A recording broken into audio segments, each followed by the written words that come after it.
The knife hit the plate too hard, the clang slicing through the laughter. Thanksgiving, turkey steam rising.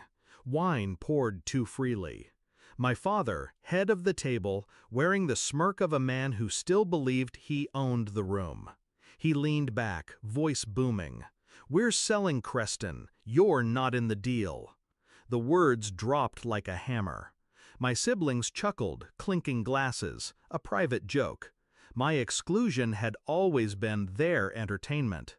I smiled, calm. "Who's buying?" "Novabridge," he said, almost proud.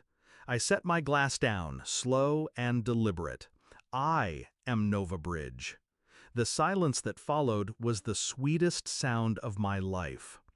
Creston wasn't just land, it was legacy, a stretch of fields and timber my grandfather had built with his bare hands.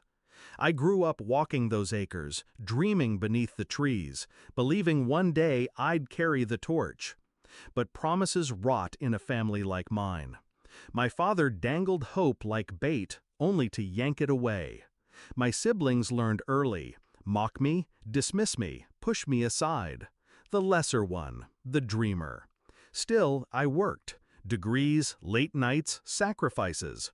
Always believing loyalty would count for something. It didn't. The signs crept in slowly. My brother's offhand remark: "Once it's sold, we're set." A folder left carelessly on the counter. Contracts, valuations, sketches of deals. My name absent. I asked my father once, carefully, "What about me?" His eyes didn't flicker. "You'll be fine." Not included, just dismissed, erased. That night I understood. To them, I wasn't family, I was dead weight.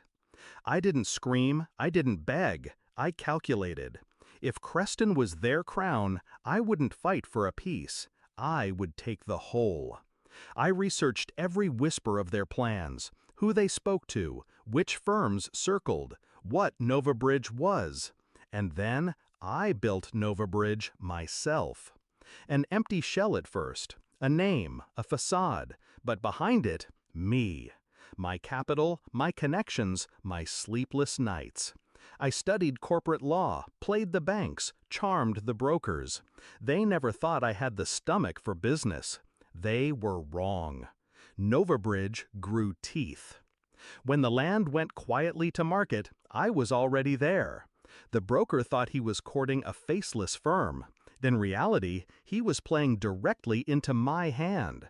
I hired the best lawyers, disguised through layers of paperwork. My signature was buried, invisible, untraceable. The offer went in, higher than expected, cleaner than any competitor. Impossible to refuse. My father signed, thinking he was outsmarting me, thinking Novabridge was his ally. He didn't know he was signing everything over to me. I let him believe he'd won until the ink dried. And then came Thanksgiving. He raised his glass, smug. "We're selling Creston. You're not in the deal." My siblings laughed, cruel and careless. They thought it was over. I tilted my head, calm. "Who's buying?" "Novabridge," he said. I sipped my wine, savoring the pause. I am Novabridge. Forks froze midair. My brother blinked. My sister's smile cracked. My father's face drained, realization crashing in piece by piece. He opened his mouth, but no words came. The deal was done. The land was mine. They didn't speak for the rest of dinner. Plates cooled, laughter died. I carved the turkey in silence, each slice clean, precise. Later, my father tried to call.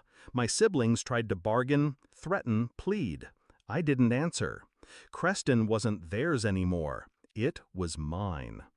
I walk those fields now, not with anger, but with clarity. They thought betrayal would break me. Instead, it built me. They thought legacy was their birthright. Instead, it became my weapon. And the best part? They taught me how to cut someone out. I just perfected it.